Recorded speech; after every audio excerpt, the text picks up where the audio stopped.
Hi guys, welcome back to my channel. I am here with a new video today and we are doing ChatGPT recommends me a TBR. Now let's get the AI conversation out of the way because I know AI makes a lot of people uneasy, myself included. I am not sure how I feel about AI. I'm not going to sit there and say I like it because I'm not sure I like it at all. But I did see a lot of people coming up with very fun ChatGPT AI situations and videos, and I thought I wouldn't mind doing that. And I'm not sure if this has definitely been done before, but I haven't seen it. So I asked ChatGPT to pick some books for me to read. I asked it for 6. I gave it some genres that I liked, and I have the results here. So I asked it to give me 6 book recommendations, as I said, and out of the 6 I had already read 4, which was good going from ChatGPT. It obviously knows what I like, but I didn't like 3 of them actually, so no, it doesn't know what I like. So for what it gave me, first of all, was God Killer by Hannah Kaner, a book I gave 1 star. A Diary of Blood by S.T. Gibson, which I really liked and enjoyed, it gave 4 star, but I have read it. Bunny by Mona Awad, another 1 star. Before We Were Strangers by Renee Carlino, I have not read that. The Only One Left by Riley Sager, another one I haven't read. And The Starless Sea by Erin Morgenstern, a DNF. I hate Erin Morgenstern books, I'm going to be honest. So I did ask it for 6 more. Which we're going to go through today, but I'm going to do 8 because I'm also going to talk you through the 2 that I haven't read from the first 6. So we have 8 books that ChatGPT have recommended me. This is going to be part 1 to this video where I read you the books, tell you about them, tell you what I recommended and what it said about the books. And then in part 2, which hopefully will come soon, I'm going to be reading the books and letting you know my thoughts and feelings on them and seeing how ChatGPT does with book recommendations. Are they worth your time? We will see. But for this part, we're going to see what it recommended to me. So as I said, we did get a recommendation for Before We Were Strangers by Renee Carlino. The genre that it put it as romance and literary. It says, a second chance romance between 2 former college sweethearts who reconnect over a missed connection and years later. Over missed connections and years later. Well, that's not a good start from ChatGPT. We need some literation here, please. It's nostalgic, heartfelt, and a little bittersweet, perfect for fans who love stories that feel like real life. That sounds very interesting to me. I am definitely down to read that. I looked up all these books and put them into my Libby wishlist to remind myself to buy them and read them for the second part.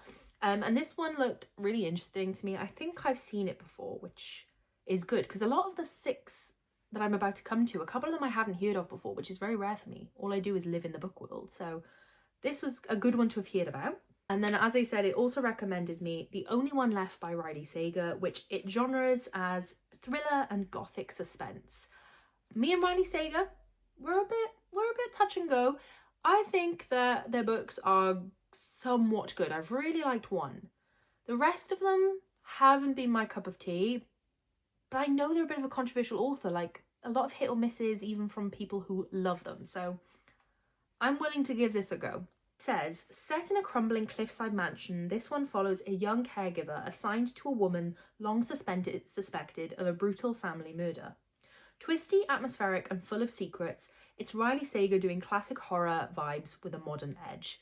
Sounds absolutely amazing. I have heard a lot of people talk about this. I've heard many mixed reviews, but I have heard a lot about it. So this one definitely calls to me. I want to read this. I think I have it on my Kindle. I'm giving ChatGPT a 5 out of 5 for this rec so far. We will see though in the results of how I actually enjoy the book as to whether it was a good one. So those were the picks for my first try. As I said, 4 I've already read, 3 I had a 1 star or a DNF for. So it's not looking good for the second batch of 6. When I read them, I'm not hopeful. I don't know if I'm gonna like any of these books. So moving on to the second set of 6, we have a couple I've never heard of actually, which was surprising. So the first one is The Spear Cuts Through Water by Simon Jimenez, and it put his genre as fantasy/literary fiction. It says, a sweeping dreamlike epic about 2 warriors escorting a dying goddess through a crumbling empire. Blending myth, memory and love, this story reads like an oral tradition passed down over the centuries, haunting and poetic with queer romance at its core. I didn't ask for anything specific. As I said, I asked for genres. I said I like literary fiction, romance, horror, thriller and fantasy. So the fact I didn't ask for any LGBT recs and it's still given me some makes me very happy, because I love a queer romance. I love a queer fantasy. Absolutely my cup of tea. So this sounds really, really interesting. I love the idea of the haunting and poetic description. Oh, that sounds really good to me. I'm not usually one for a fantasy where there's kind of an adventure through it anymore. I used to be. I just feel like they're all kind of becoming a little bit repetitive and samey. So I'm a little bit concerned about the whole two warriors escorting a dying goddess through a crumbling empire part. But I'm going to give it a go. It does sound really, really interesting. It does sound beautiful. I think it's an adult novel. I think they all are. So we'll see. And one I've not heard of. I don't know if it's new or what's going on, but I've never heard of this. So I was really excited. The second one is another one I have not heard anything about. And it is The Dead and the Dark by Courtney Gold. Its genre is listed as horror, thriller, queer romance. It's quite a mix there. It says, teens go missing in a small, eerie Oregon town, and a ghost hunting TV's host daughter may be the only one to uncover the truth. A chilling yet tender YA horror that mixes supernatural suspense with themes of identity, family, and first love. I take it all back. We do have a YA in here. This sounds absolutely fascinating to me. I'm going to be honest, I'm not usually one for a little YA, but an eerie Oregon town and a ghost hunting TV host's daughter sounds really interesting. The supernatural element is really calling my name. I'm really feeling that right now.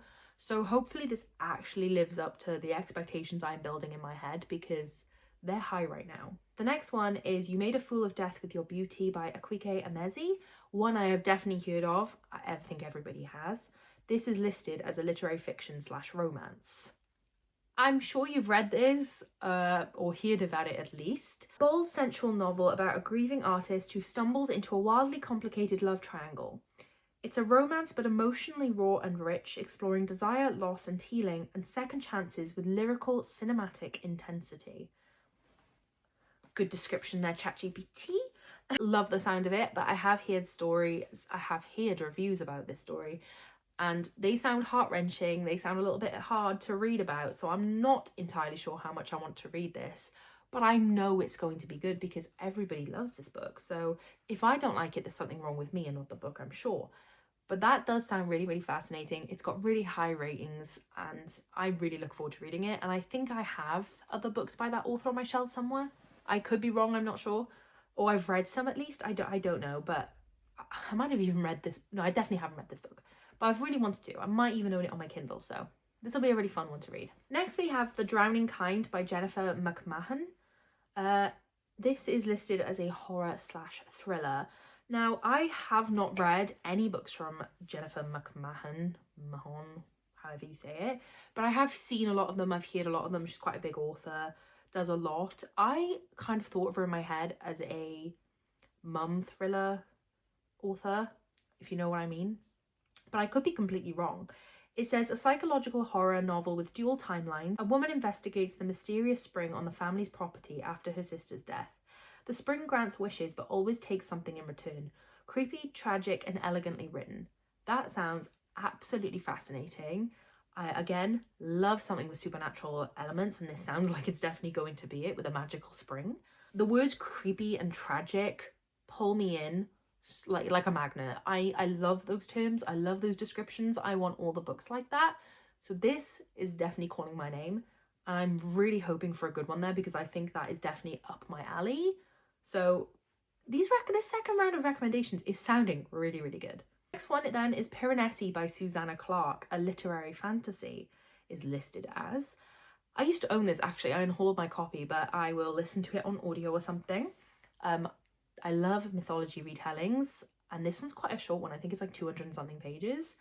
It says, a strange and enchanting novel set almost entirely in a vast labyrinth house filled with statues and tides. Piranesi lives alone until he doesn't. It's a mystery wrapped in a philosophical beauty, a meditation on solitude, knowledge and perception. I absolutely love a mythology retelling. They are one of my favourites. I have a whole shelf. I talk about them all the time. There's just something about them that calls to me. And I don't know how I feel about reading a mythology retelling based on a man. I only have read one, and it was The Song of Achilles, and I didn't like it. I'm more of a feminist mythology retelling kind of girl, but I'm totally down to give this a go. It has really high ratings. Everybody talks about it. So I'm definitely down to give this one a go, and I'm excited to do so. I wish I hadn't unhauled my copy a few years ago now, but you know, I'll give it a go. ChatGPT clearly thinks it's the one for me, so we'll see. And then the final recommendation I received was The Last House on Needless Street by Katrina Ward. This is listed as a horror/psychological thriller. I have read a book from Katrina Ward before. I can't remember the name of it, but I remember vaguely the plot, and I DNF'd it. I thought it was so boring. So I am nervous about this one. I do own it on Kindle. There was a time I wanted to read it until I DNF'd her other book. It is described as a twisty gothic tale told from multiple perspectives, including a cat. It's about a man living in a boarded up house at the edge of a forest, hiding secrets even from himself. Dark, deeply unsettling, and astonishing in its reveals. So what calls me in about that is the cat. I want to read about a cat's perspective. I want to be a cat. That sounds wonderful to me. You've got me. I'm in. I'm involved. Say no more. This does sound really, really good to me. I just know from past experience that I don't like this author's writing style, and it was really drawn out and strange. So my expectations are low, but I'm still intrigued by the whole cat perspective situation, because that sounds really, really interesting.